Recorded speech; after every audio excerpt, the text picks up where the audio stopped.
mindset, the 80 to 90% of your success in life and how you experience your life. And that gets down to the script that is written at a subconscious level that you're not even aware is running the show. And a lot of these scripts got put in there when you were a child, very young child, and you continue to get programmed throughout your life without you even realizing it through marketing messages, through friends, through educators, through just societal messages. And so that's the bad news. The good news is that you can change your script whenever you like, as often as you like, if you know how. So you may have read the article, The Top 3 Reasons People Say They Can't Change versus the Real Reason. So just as a quick recap for that, there are really about 3 core reasons that people say they can't change. And there's some version of not enough of something: time, money, support, opportunities. Number 2 is some form of lack of clarity. I don't know how to change or what direction to go in. And number 3 is some form of I don't have what it takes, like not enough experience, know-how, credibility, guts, confidence, persistence, belief in myself, that kind of thing. And after years and years of doing coaching and research and surveying with thousands of people around change, I could literally get all reasons people can't change down to one of these 3. So the good news on that is that if you, again, get down to the basic script, you can turn it around, because the actual reasons basically are something about how you're viewing the situation, and therefore that would lead to how you react and deal with it. So, of course, we've always heard of the glass is half full or the glass is half empty. So it's not about forcing yourself to always see the glass is half full. It's really about having choice. If you can only see the glass is half empty, then you're stuck. Just similarly, if you can only see the glass is half full, you're also stuck. So just being able to have choice about how you view things is the first step. Because some things in life can be kind of frightening, and we just want to hide away and not look at them. And that is part of the problem as to why they don't change. It's because we're not looking at what they are, so therefore we can't change them. Pablo Picasso, who was a great painter, said, "We are all born artists. The trick is to recapture that artist as an adult and put it into our life and our life's work." So I believe you can be an artist of change, an artist of your path in life, just like you are the producer, director, and actor of your own movie, of your life. Perfectionism is a really popular thing that stresses people out, which actually makes your ability to accomplish things go down. And, you know, you are not perfect and you never will be. And you can actually change a script on that and make your life a lot easier. Another really popular underlying script is not being worthy, like Wayne and Garth. We're not worthy. And it's in a lot of marketing messages at a really core level, so it's easy to pick up, but it's also possible to remove that kind of programming so that you do see yourself as worthy of the goals that you want to achieve. And as soon as you have that in place, a lot of things become effortless that felt like a struggle before. And every journey begins with the first step. And so a lot of what choice repatterning is about helping you take the small little steps that rewrite the neural pathways. So why is it that one person gets what they want when another doesn't? Have you ever noticed that 2 people can have the exact same skills, background, talents, experience, and one person's getting their goals manifested and the other isn't?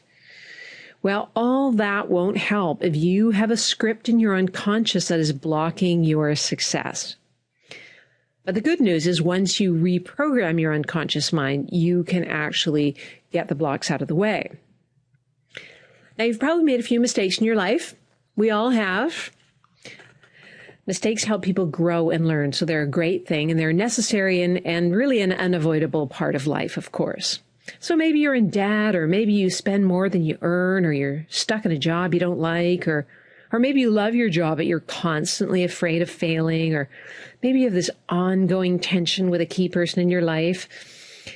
Or maybe, you have success in your life, but yet you feel deep down you could go even farther, that you're meant to be stretching yourself and fulfilling more of your true potential. See, unfortunately, most of us have many stored negative programs that limit and sabotage our success. And many of our thoughts and beliefs even contradict one another, kind of canceling each other out. And so why is it so difficult to change a habit? Because it's like a system flaw. Negative experiences are like Velcro for the mind, and positive experiences are like Teflon. So during our hunter-gatherer days, humans were genetically programmed to remember negative experiences like touching fire to ensure your survival. The message was, don't do that again. And positive experiences didn't threaten your survival, so it was unnecessary to retain them. And as such, many of the negative experiences of your life may play over and over again like a broken record, whereby you haven't extracted the learning out of them enough that your mind is willing to let them go. So choice repatterning helps you let go of the negative experiences and make the positive experiences stick more so that you have the belief in a successful future. So your unconscious will always act on your dominant thoughts, words, and feelings. And your dominant thought, words, and feelings are like a superhighway in your mind.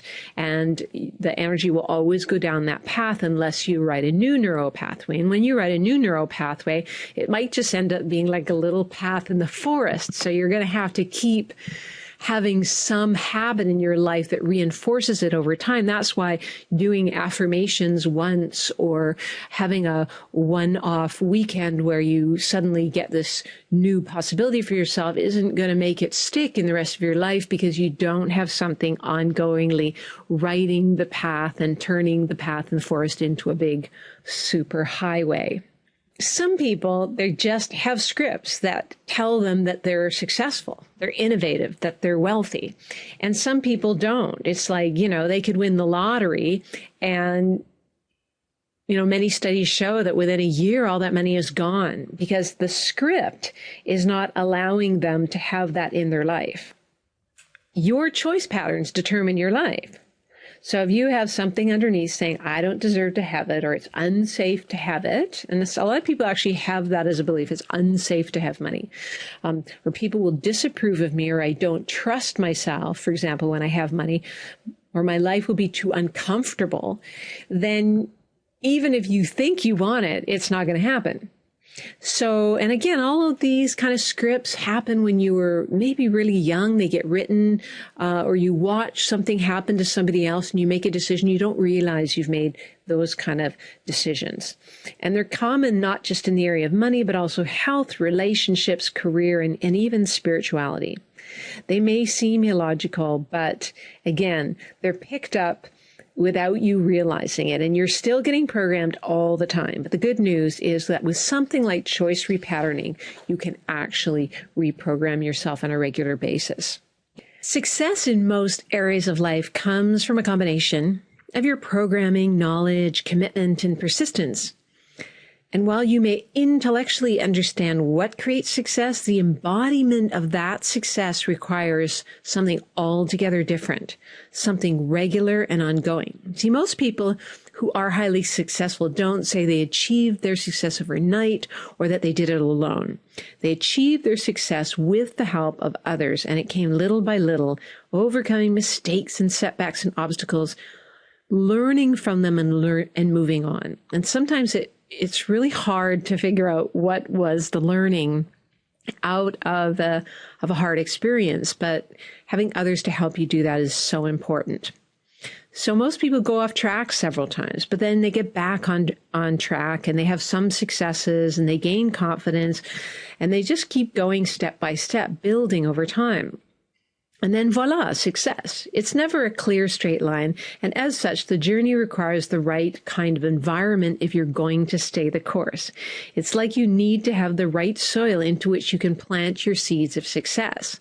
And most highly successful people will tell you that the number one indicator for success for them was that they had mentorship, someone who specifically customized a supportive environment in which their dreams could thrive. And often the only difference between the people who actually achieve success and fulfillment and those who seem to fall short is simply a lack of direction and support from a mentor.